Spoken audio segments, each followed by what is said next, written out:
News और मैं हूं आपके साथ आयुषी श्रीवास्तव। कांग्रेस में एक बार फिर से गांधी नेहरू परिवार के बाहर का अध्यक्ष बनाने की पटकथा पर काम शुरू हो गया है। कार्य समिति की बैठक से पहले बृहस्पतिवार को महाराष्ट्र के नेता और पूर्व केंद्रीय गृह मंत्री सुशील कुमार शिंदे का नाम तेजी से आगे आया। सूत्रों के अनुसार राजस्थान के मुख्यमंत्री अशोक गहलोत ने फिलहाल दिल्ली आने से मना कर दिया है। गहलोत के इनकार के बाद शिंदे के नाम पर विचार शुरू हो गया। बताया जाता है कि असंतुष्ट खेमे की शिंदे के नाम पर भी आपत्ति नहीं होगी। शिंदे को बुधवार को अर्नब व्हाट्सएप चैट मामले में भी पार्टी का पक्ष रखने और सरकार पर निशाना साधने के लिए दिल्ली बुलाया गया। बता दें, इस दौरान कई वरिष्ठ नेता उससे मिले। शुक्रवार को करीब 10:30 बजे सीडब्ल्यूसी की बुलाई गई वर्चुअल बैठक में अध्यक्ष के चुनाव का खाका खींचा गया। करीब 1 साल के शेष कार्यकाल के लिए स्थायी अध्यक्ष चुना जाना है। बता दें, सीडब्ल्यूसी में सरकार के खिलाफ भी प्रस्ताव लाया जाएगा। अब सबसे बड़ा सवाल यह है कि जिस गांधी के भरोसे कांग्रेस चलती थी, वही गांधी परिवार कांग्रेस से अलग कैसे होने जा रही है। और सवाल ये भी कि क्या इंदिरा से राहुल के अध्यक्ष बनने के बीच कैसी थी बिना गांधी के कांग्रेस।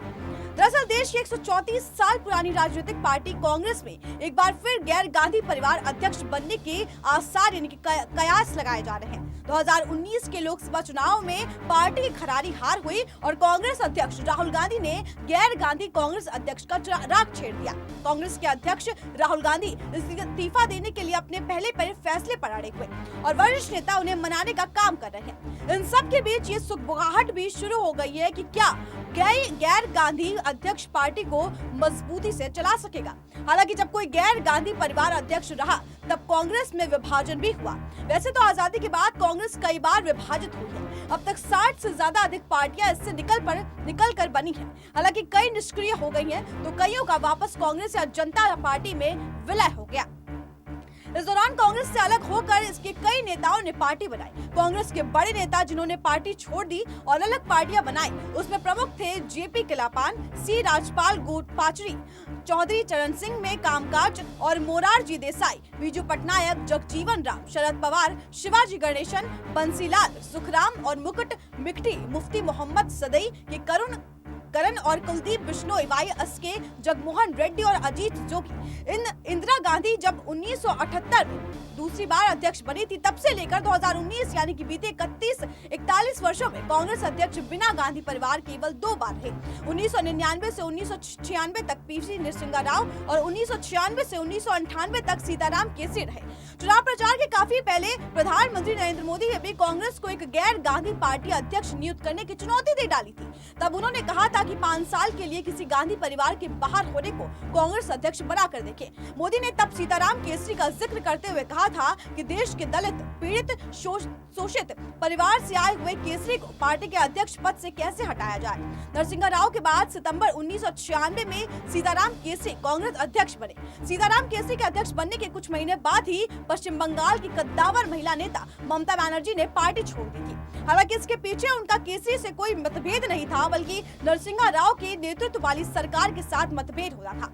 ममता ने तृणमूल कांग्रेस की स्थापना की और आज पश्चिम बंगाल में उनकी पार्टी की सरकार है। कांग्रेस के इतिहास में केसरी को सबसे कमजोर अध्यक्ष माना जाता है। उनके कार्यकाल में पार्टी को अधिक नुकसान हुआ और सबसे विवादित फैसले में तत्कालीन प्रधानमंत्री एच.डी. देवेगौड़ा की यूनाइटेड फ्रंट की सरकार से समर्थन भी वापस लेना था। हालांकि बाद में इंद्र कुमार गुजराल के नेतृत्व में एक बार फिर उनने सरकार गठित की। उनके कार्यकाल के दौरान राजीव गांधी की हत्या की साजिश को लेकर गठित जैन आयोग की रिपोर्ट में भी कुछ हिस्सा मीडिया में लीक हो गया था, जिसमें देवेंद्र गौड़ा ने करबम का एक एलआईटी के साथ लिंक और इशारा किया था। मजेदार तो ये है कि डीएमके तब केंद्र सरकार की सहयोगी पार्टी थी और इसके 3 केंद्रीय मंत्री भी थे। कांग्रेस ने इन 3 मंत्रियों को सरकार से हटाने की मांग भी कर डाली। केसरी और गुजराल ने एक दूसरे को कई चिट्ठियां लिखी, लेकिन प्रधानमंत्री इंद्र कुमार गुजराल के इनकार पर एक बार फिर केसरी ने सरकार से कांग्रेस का समर्थन छीन लिया। केसरी के इस फैसले ने देश को मध्यविधि चुनाव में ढकेल दिया। रंगराज कुमार गलम और असलम में शेर खान जैसे कई नेताओं ने केसरी में अविश्वास जताते हुए पार्टी छोड़ दी।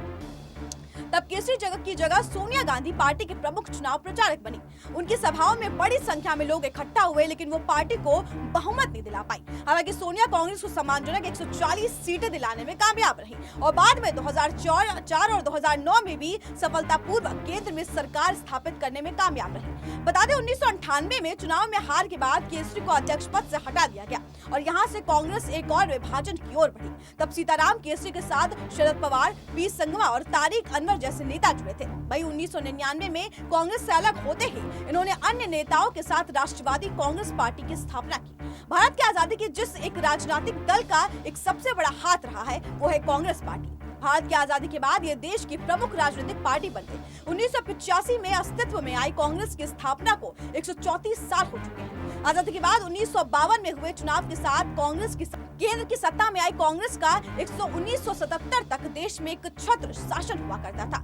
शुरुआती 25 सालों में कांग्रेस समान ट्रैक्टर पर भी कई बड़ी विपक्षी पार्टी भी नहीं हुए थे, लेकिन जब छठी लोकसभा चुनाव के लिए 1977 में चुनाव हुए तो जनता पार्टी ने कांग्रेस की कुर्सी छीन ली। हालांकि 3 साल के अंदर ही 1980 में कांग्रेस की वापसी हो गई, लेकिन 1989 में कांग्रेस को फिर हार का सामना करना पड़ा। हालांकि 11 महीने तक भारतीय जनता पार्टी और वाम दलों के समर्थक से वीपी सिंह प्रधानमंत्री रहे, लेकिन बाद में कांग्रेस के समर्थक से 6 महीने तक कुछ अधिक अवधि के लिए चंद्रशेखर प्रधानमंत्री बने।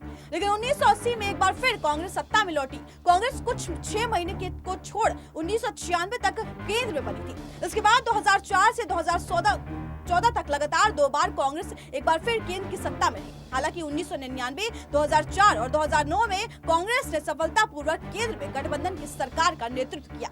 बता दें 1952 से 2019 तक देश में 17वीं बार तक आम चुनाव हुए। इस ग्रैंड ओल्ड पार्टी ने अब तक 7 बार पूर्ण बहुमत तो 4 बार गठबंधन के साथ केंद्र में सरकार का हिस्सा रही है। कांग्रेस ने भारत को 7 प्रधानमंत्री दिए हैं। उसमें बता दें कि और 50 वर्ष से अधिक केंद्र की सत्ता का नेतृत्व भी कांग्रेस ने भारत में किया है।